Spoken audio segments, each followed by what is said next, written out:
alternatives to IRS threats to levy and to IRS levies. Now, if you can't pay what the IRS demands in full, here's several things that you may want to follow up on.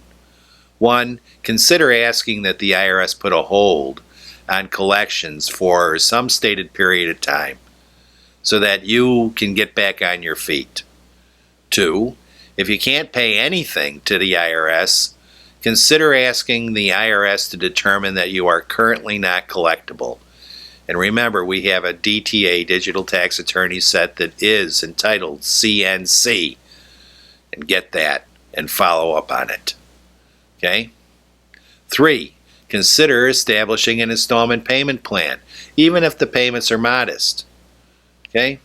At the very least, you're going to avoid the continuing threats to levy, and if there's a levy in place, the continuing levy itself, especially against your wages.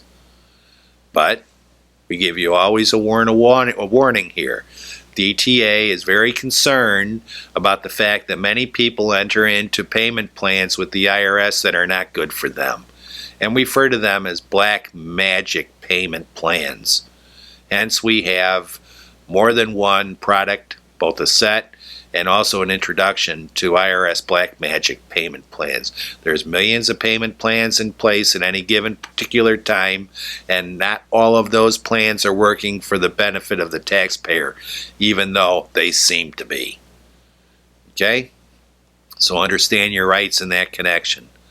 Finally, if the liability that you have is so large that you can't pay, or that your circumstances are so demanding that you shouldn't have to pay, you may want to file an offer in compromise.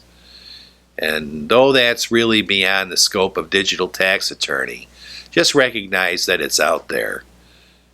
Also, something else that's beyond the scope of Digital Tax Attorney is filing bankruptcy.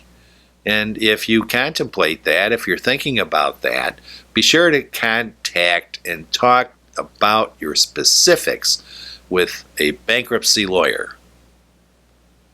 In any case, there's more than one way to address and resolve a tax delinquency that you think is inappropriate or which you cannot pay. And those particular ways that I just mentioned are appropriate alternatives to threats made by the IRS to levy you or to actual levies. Thank you.